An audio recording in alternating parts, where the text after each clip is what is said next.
Welcome sa DRS 2.0. Fresh at nagbabagang happenings bang hanap mo? Mga padabarkads man yan o mga trending topics? Pwes, sagutin natin yan.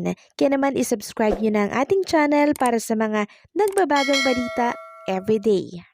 So ayun, welcome back again sa ating YouTube channel mga katabarkads, and for today's video, ang pag-uusapan natin ay tungkol sa mga importanteng kaganapan sa loob at sa labas ng Itbulaga. Unahin nating pag-usapan itong naging announcement po ni Bossing Vic Sotto kanina during Sugod Bahay mga kapatid, na bukas daw po araw ng Friday sa GB5 ang maglalaro po ay mga Dabarkads na henyo. Yun yata yung mga sumali sa Little Miss Philippines. Take note po ha, GB5 laro ng mga Dabarkads na henyo. Bukas po yan. At oo nga po pala mga ka-Dabarkads, pinakita na rin po sa Itbulaga etong mga nabigyan po nilang mga eskwelahan ng isang lapis, isang papel project na kahilingan po ni Bossing Vic Sotto.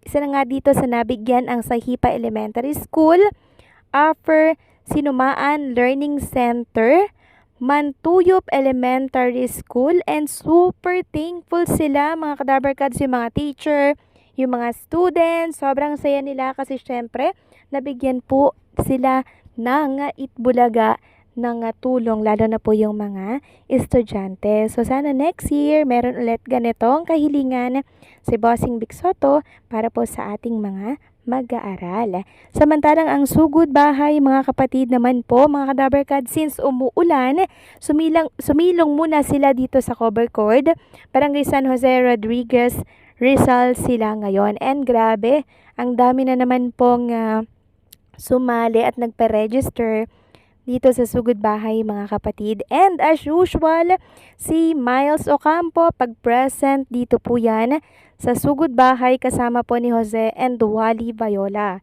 Samantalang si Paulo Ballesteros, siya muna yung pumalit dito kay Miles Ocampo sa studio ng Itbulaga kasama si Maine Mendoza. So ganyan po lagi yung routine ni Miles and netong si Paulo Ballesteros. Sabi ko na nga ba pag present itong si Miles, dito ulit yan ilalagay sa Sugod Bahay mga kapatid. Actually kahit saan naman po ilagay si Miles Ocampo talagang nakakasabay siya mga ka-Dabarkads kasi nga super talented ng isang Miles Ocampo. And kanina nga po pinagmamasdan ko si Maine Mendoza and Miles Ocampo habang Sugod Bahay mga kapatid.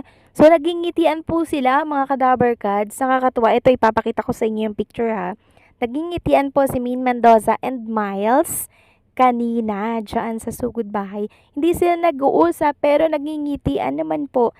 So sa mga paganyan-ganyan po mga ka-Dabarkad, syempre yan po yung pinagsisimulan ng kanilang pag-aayos. Sana magtuloy-tuloy na po ito mga ka-Dabarkads. Samantalang pag-usapan naman natin ang tungkol dito sa music or sound na binahagi po sa Facebook page ng TBJ. Anong naalala nyo tuwing naririnig nyo to?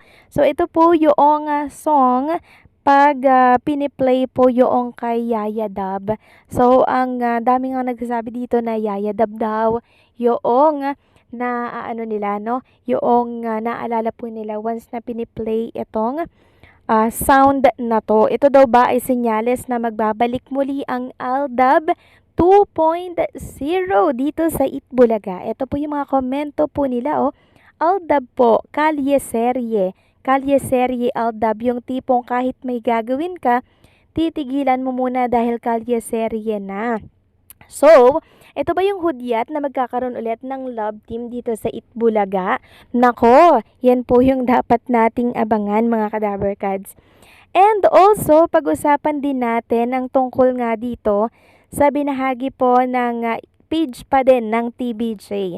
Ito ay tungkol po sa 4th anniversary ng Itbulaga na ginanap po sa Araneta. No? 4 years anniversary to.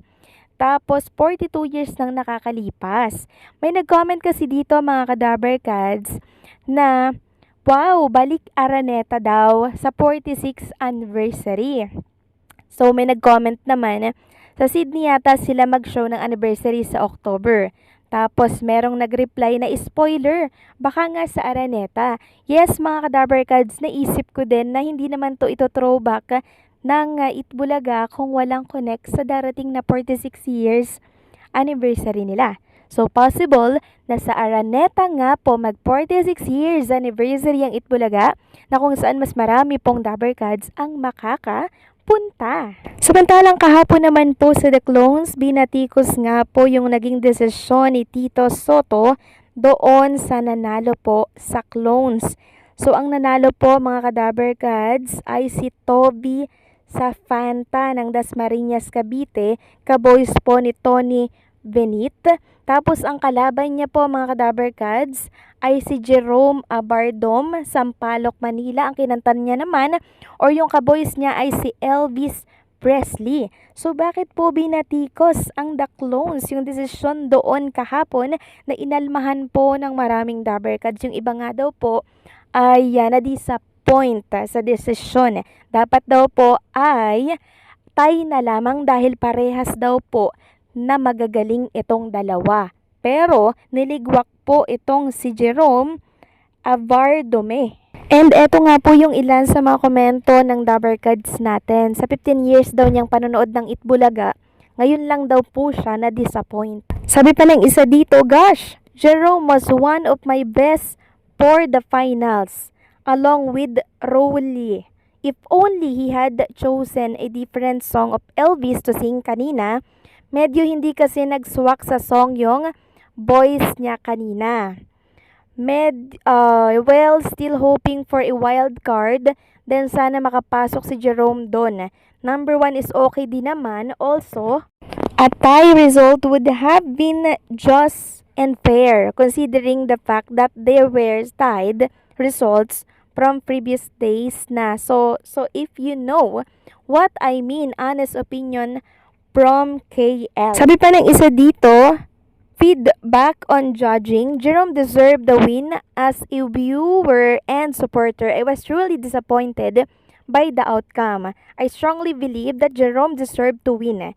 Jerome's performance, especially his Elvis impersonation, was exceptional.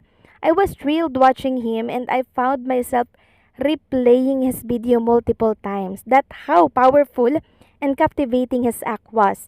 However, I couldn't help but feel that the judging, particularly from Tito Soto, was biased. It's noticeable that he seems to be less favorable toward contestants who do Elvis song. Despite their clear talent and audience appeal, a judge with such strong personal preference may not be the best fit for a competition where fairness and talent should be the top priority.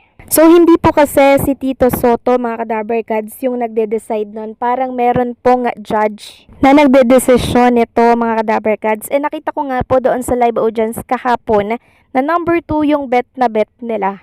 And nagpaliwanag na rin naman po si Tito Soto kung bakit ganon yung naging desisyon ng judge. And hopefully, magkaroon nga po ng wild card para po kay Jerome. Samantalang isang Dabarkads nga po pala ang sumingi po ng saklolo sa mga netizen. So bakit?